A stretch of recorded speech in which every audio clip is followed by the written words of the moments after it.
हम करेंगे हर मजलूम की हिमायत। अस्सलाम वालेकुम, मैं हूँ हुरैन फातिमा और आप देख रहे हैं हिमायती न्यूज HD चैनल। नजर डालते हैं आज की अहम खबरों पर। रोजनामा हिमायती न्यूज ने हमेशा हक और सच की बात आवाम के सामने लाई है। हमारा अज़म है कि हम हर मजलूम की हिमायत करते रहेंगे। चौधरी अब्दुल हमीद गुज्जर को कामयाबी पे रोजनामा हिमायती न्यूज की तरफ से मुबारक। और एक गाड़ी पे टैक्स की कमी 6000 रुपये, पराली का फी गाड़ी कमी 2500 रुपये, फी गाड़ी कुल कमी 2500 जमा 6085। एक मंडी में रोज़ाना कम अज़ कम गाड़ियाँ 200 गाड़ियाँ रोज़ाना की बचत एक मंडी में तकरीबन 70 लाख रुपए रोज़ाना की हो रही है, 17 लाख रुपए। और अगर महीने में 30 दिन का हिसाब लगाया जाए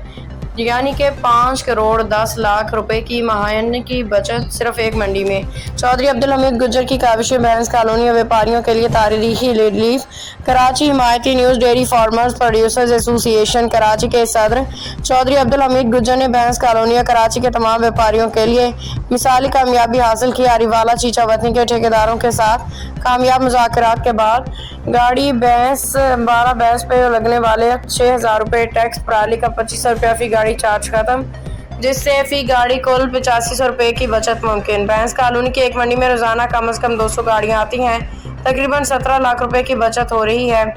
और ये तो रकम 5 करोड़ 10 लाख रुपए से ज़्यादा बनती है, जो व्यापारी हजरात के लिए गैर मामूली रिलीफ है। चौधरी अब्दुल हमीद गुज्जर ने हाजी शाकर मलिक ने अब्दुल 12 नंबर वाले लियाकत जट अदनान नराई नजीबुल्लाह गुज्जर हाजी नजार शाहिद नागौरी सोबत खान चाची तारिक चाची और दीगर तमाम किसान भाइयों का शुक्रिया अदा किया जिन्होंने मुज़ाकरात में भरपूर साथ दिया। चौधरी अब्दुल हमीद गुज्जर ने कहा कि अगर डेयरी फार्मर्स यकजा हो जाएं तो गडाफ टाउन में होने वाली दोहरी गुंडागर्दी के खिलाफ हाई कोर्ट में भी जाया जा सकता है। उन्होंने अज़म किया कि अल्लाह के फजल से ये जिद्दोजहद जारी रहेगी, किसी को मायूस नहीं किया जाएगा। हाकम अली दल की रिपोर्ट।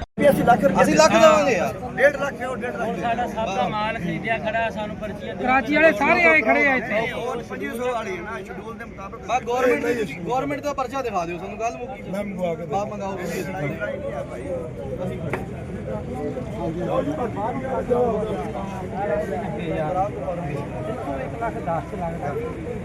ये वजह है भाजी इतने बड़े सुनो सर भाजी हाँ ट्रक वाले भी कर बाहरों ट्रक लगना 85 की लाने 90 की लाने 1,15,000 की लाने 1,25 आज का शेड्यूल मेरी बाहर गड्डियां गई 1,15,000 मैं तेन बता देना तस्दीक करा दूंगा ठीक है मंडी का किराया तो बंद पराली कराची का इको रेट होता है कि बाद 1,25,000 कराची का की रेट है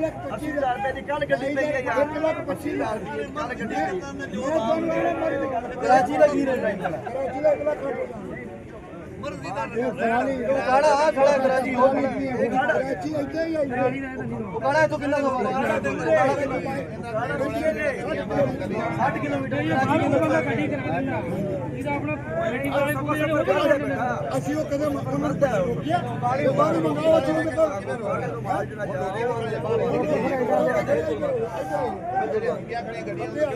ਆ ਜਾਓ ਤੁਸੀਂ ਅਸੀਂ ਰੋਕੀ ਖੜੀ ਇੱਥੇ ਅੱਗੇ ਆ ਜਾਓ ਕਿਸੇ ਨੂੰ ਕਿਰਾਏ ਦੀ ਗੁਜ਼ਾਰਾ ਕੀਤਾ ਬਈ ਅਸੀਂ ਤੁਹਾਨੂੰ ਆ ਦਿੰਦੇ ਤੁਸੀਂ ਘਾਟੇ ਜਾਓ ਜਾਂ ਵੱਧ ਜਾਓ ਇਸ ਵਜ੍ਹਾ ਤੋਂ ਨਹੀਂ ਰੁਕੀ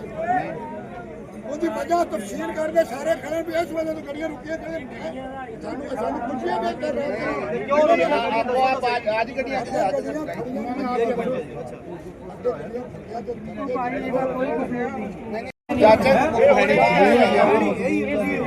चाचा मकबूल एक मिनट सर जो सवाल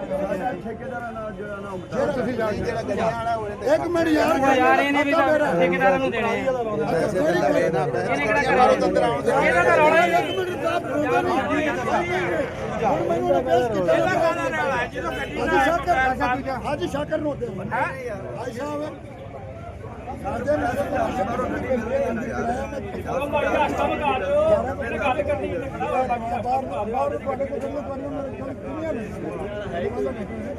ਮੰਡੀ ਦਾ ਹੁੰਦਾ 2 ਜਾਂ 3 ਦਿਨ ਗੱਡੀ ਹੁੰਦੀ ਹੈ कोई लाहौर, कोई कराची, कोई भाई साहब मैं गवर्नमेंट का शेड्यूल लेना मैं ਸਰਕਾਰੀ एक मिनट सरकारी छोड़ो ना 1500 रुपया फिर 1500 3000 ਸ਼ਡਿਊਲਡ ਜਿਹੜਾ नहीं ये तो नहीं 1500 वाइदा 1500 ऐसा मेरा 5200 रुपये 1000 ਬੱਚੇ ਦਾ ਕਰੋ ਨਾ ਭਾਜੀ 700 ਕਰ ਲਓ मेरा 5200 रुपये बनता सर जी मेरा 5200 रुपये बनता एक मझ का तो बच्चे का ਉਹ ਠੀਕ ਹੈ 5200 ਦਿਆਂਗੇ ਸਰਕਾਰੀ ਜਿਹੜਾ तो साथी मैं तो सरकारी जी 2100 रुपये 2100 रुपये 1000 में तो 2100 यार गवर्नमेंट ਜਿਹੜੇ ਠੇਕੇ ਦਿੱਤੇ ਉਹਨੇ ਫੀਸਾਂ ਪਾ ਕੇ ਨਹੀਂ ਹੋਵੇ ਤੁਸੀਂ ਬਹੁਤ ਜਿਹੜਾ ਜਾਨਵਰ ਬੰਨੀ ਜਾਂਦਾ बस